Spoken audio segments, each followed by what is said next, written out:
नमस्ते, जय हिंद। मैं ऋषि सिंह और आप देख रहे हैं हमारा खास शो विस्तार से। दोस्तों, आज हम बात करेंगे भारत और नेपाल की। नेपाल भारत का एक ऐसा पड़ोसी देश जिसके साथ हमारा रिश्ता सिर्फ पड़ोसी देशों जैसा नहीं, ये रिश्ता रोटी बेटी का है। ये रिश्ता संस्कृति, आस्था और सदियों पुराने विश्वास का है। और यही वजह है कि जितनी मदद भारत ने नेपाल की है, उतनी ही मदद शायद ही किसी अन्य पड़ोसी देश की हो। आज नेपाली नागरिक बिना वीजा के भारत में आ जा सकता है, पढ़ाई कर सकता है, नौकरी कर सकता है, यहाँ तक कि कमा खा भी सकता है। और समय समय पर यही वजह है कि भारत और नेपाल के रिश्तों में जब भी कोई नया अध्याय जुड़ता है तो उसका असर सिर्फ सरकारों पर नहीं बल्कि दोनों देशों के करोड़ों लोगों पर होता है। और क्योंकि आज हम बात भारत और नेपाल की कर रहे हैं, इसलिए कर रहे हैं क्योंकि एक बार फिर भारत ने नेपाल की मदद की है। दरअसल भारत ने नेपाल के साथ रिश्तों को और मजबूत करने की दिशा में एक बड़ा कदम उठाया है। भारतीय रेलवे ने इतिहास रचते हुए पहली बार कोलकाता पोर्ट से नेपाल के विराटनगर कस्टम्स यार्ड तक सीधी कमर्शियल कंटेनर फ्रेट ट्रेन सफलतापूर्वक पहुंचा दी है। अब तक माल को सीमा पर उतारकर दूसरे साधन से नेपाल भेजना पड़ता था, लेकिन अब कंटेनर बिना किसी ट्रांसशिपमेंट के सीधे अपने गंतव्य तक पहुंचेगा। यानी समय भी बचेगा, खर्च भी घटेगा और व्यापार भी तेज होगा। और जो समय बॉर्डर पर लगता था, अब वैसा कुछ नहीं होगा।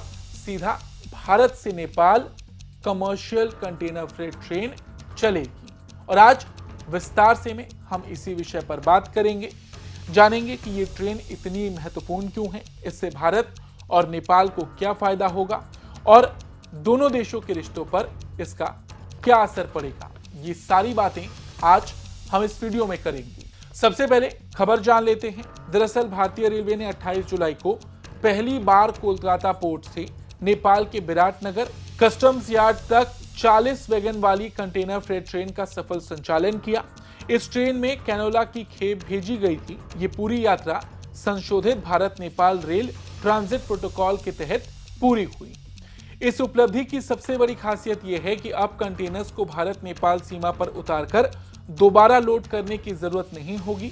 पहले यह प्रक्रिया सबसे ज्यादा समय लेती थी। माल को उतारना, कस्टम की प्रक्रिया पूरी करना और फिर ट्रकों या दूसरी ट्रेन से इसे आगे भेजना पड़ता था। इससे लागत बढ़ती थी और देरी होती थी। अब कंटेनर सीधे कोलकाता पोर्ट से विराटनगर तक रेल के जरिए पहुंचेगा। इससे ट्रांजिट टाइम कम होगा, लॉजिस्टिक्स की लागत घटेगी और माल की सुरक्षा बढ़ेगी और दोनों देशों के बीच व्यापार पहले से कहीं ज्यादा तेज और आसान हो जाएगा। और आपको बता दें, ये सफलता इसलिए बड़ी है क्योंकि भारत और नेपाल के बीच बड़ी मात्रा में व्यापार होता है। आज भी नेपाल भारत पर बहुत ज्यादा निर्भर है। भारत कई क्षेत्र में नेपाल की मदद करता है। तो इस सीधी कमर्शियल कंटेनर फ्रेट ट्रेन के आ जाने से जो देरी होती थी, जो बॉर्डर पर तमाम झंझट होते थे, कस्टम्स के चेकिंग होती थी, वो सारी चीजें होंगी। लेकिन और सबसे बड़ी बात, इसके आ जाने से जो एक लंबी प्रक्रिया और थकाने वाली प्रक्रिया होती थी, वो आसानी से पूरी हो सकेगी। और आपको यहां पर यह भी बता दें कि यह सफलता अचानक नहीं मिली। इसकी नींव जून 2023 में रखी गई थी, जब भारत के प्रधानमंत्री मोदी और नेपाल के तत्काल प्रधानमंत्री ने Jogbani Viratnagar border gauge rail link का उद्घाटन किया था। इसके बाद नवंबर 2025 में दोनों देशों के बीच संशोधित लेटर ऑफ एक्सचेंज पर हस्ताक्षर हुए और अब पहली बार इस रूट पर सीधा व्यावसायिक माल परिवहन शुरू हो गया। अब यहां पर एक सवाल यह है कि इसके शुरू हो जाने से नेपाल को ही सबसे ज्यादा फायदा क्यों मिलेगा। देखिए, नेपाल एक लैंडलॉक्ड देश है, यानी उसके पास समुद्र तक सीधी पहुंच नहीं। अंतर्राष्ट्रीय व्यापार के लिए उसे भारतीय बंदरगाहों पर निर्भर रहना पड़ता है। नेपाल के आयात और निर्यात का बड़ा हिस्सा कोलकाता और हल्दिया पोर्ट के जरिए होता है। ऐसे में अगर बंदरगाह से माल सीधे नेपाल पहुंचने लगेगा तो वहां के उद्योगों को कच्चा माल जल्दी मिलेगा, निर्यात आसान होगा और पूरी सप्लाई चेन ज्यादा मजबूत बनेगी। अच्छा, ऐसा नहीं है कि यहाँ पर सिर्फ नेपाल को फायदा होगा, भारत को भी इससे फायदा मिलेगा। भारत को फायदा ऐसे मिलेगा कि दोनों देशों के बीच व्यापार बढ़ेगा, भारतीय निर्यातकों के लिए नेपाल तक पहुंच आसान होगी और सीमा पार कारोबार में नई गति आएगी। रेल के जरिए माल ढुलाई सड़क के मुकाबले सस्ती और पर्यावरण के लिए बेहतर होती है, इसलिए यह कदम ग्रीन लॉजिस्टिक्स को बढ़ावा देगा। भारत और नेपाल के रिश्ते केवल व्यापार तक सीमित नहीं हैं। दोनों देशों के बीच लगभग 1850 किलोमीटर लंबी खुली सीमा है। दुनिया में बहुत कम ऐसे उदाहरण हैं जहां दो देशों के नागरिक बिना वीजा और पासपोर्ट के इतनी आसानी से एक दूसरे के यहां आ जा सकते हैं। ये सोचने वाली बात है। सोचिए, अगर आपको नेपाल जाना हो, आपको कुछ नहीं करना है, आपको पासपोर्ट नहीं ले जाना है, आप सीधे नेपाल में दाखिल होंगे, वहां पर भंसार बनवाएंगे। आपको 2 दिन, 4 दिन, 10 दिन, 15 दिन, जितने दिन रहना है आप वहां रह सकते हैं। और नेपाली नागरिकों के लिए भी यहां पर भारत में आना बहुत आसान है। सिर्फ भारत में आना ही नहीं, कई नेपाली नागरिक यहां पर पढ़ाई करते हैं, नौकरी करते हैं।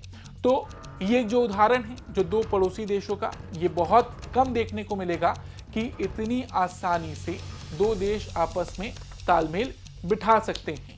लाखों नेपाली नागरिक, जैसा कि मैंने कहा, भारत में रहकर रोजगार करते हैं। वो होटल, सुरक्षा सेवाओं, निर्माण कार्य, पर्यटन, शिक्षा और कई अन्य क्षेत्रों में काम करते हैं। हजारों भारतीय नेपाल में व्यापार और निवेश से जुड़े हैं। दोनों देशों की अर्थव्यवस्था और समाज एक दूसरे से गहराई से जुड़े हैं। भारतीय सेना की गोरखा रेजिमेंट इसका सबसे बड़ा उदाहरण है। दशकों से नेपाली मूल के गोरखा सैनिक भारतीय सेना में सेवा दे रहे हैं। उन्होंने आजादी के बाद से लेकर कारगिल युद्ध तक हर मोर्चे पर अदम्य साहस दिखाया है। उनकी बहादुरी भारतीय सेना की पहचान का। और यही नहीं, भारत ने हर मुश्किल समय में नेपाल का साथ भी दिया है, फिर चाहे वो शिक्षा का क्षेत्र हो, व्यापार हो, रोजगार हो, और यहां तक कि जब नेपाल किसी मुसीबत में फंसा हो। 2015 के विनाशकारी भूकंप के दौरान भारत ने सबसे पहले राहत और बचाव अभियान शुरू किया था। ऑपरेशन मैत्री के तहत सेना, वायुसेना, एनडीआरएफ और मेडिकल टीमें नेपाल भेजी गईं। हजारों लोगों को बचाया गया और बाद में पुनर्निर्माण में भारत ने बड़ी भूमिका निभाई।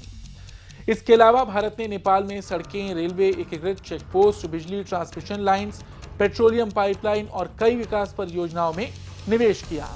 जयनगर बर्दिबास रेल परियोजना, मोतिहारी अमलेखगंज पेट्रोलियम पाइपलाइन और ऊर्जा क्षेत्र में सहयोग इसके प्रमुख उदाहरण हैं। हालांकि इतनी मदद के बावजूद पिछले कुछ सालों में दोनों देशों के बीच तनाव देखने को मिला है। तनाव उस तरह का नहीं, लेकिन नेपाल की तरफ से अब हम बयानबाजी खुले तौर पर देखते आए हैं। और ये बयानबाजी सीमा विवाद, नए नक्शे और राजनीतिक दिखाई देती है, जिसने माहौल को प्रभावित भी किया है। नेपाल की राजनीति में समय समय पर भारत विरोधी भावनाओं को हवा दी गई।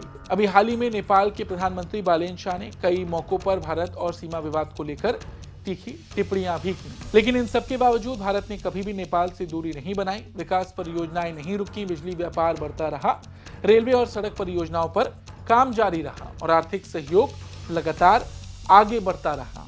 यही भारत की नेबरहुड फर्स्ट नीति की सबसे बड़ी पहचान है। राजनीतिक मतभेद अपनी जगह हो सकते हैं, लेकिन पड़ोसी देशों के विकास और जनता के हितों से जुड़े सहयोग को भारत ने कभी नहीं रोका।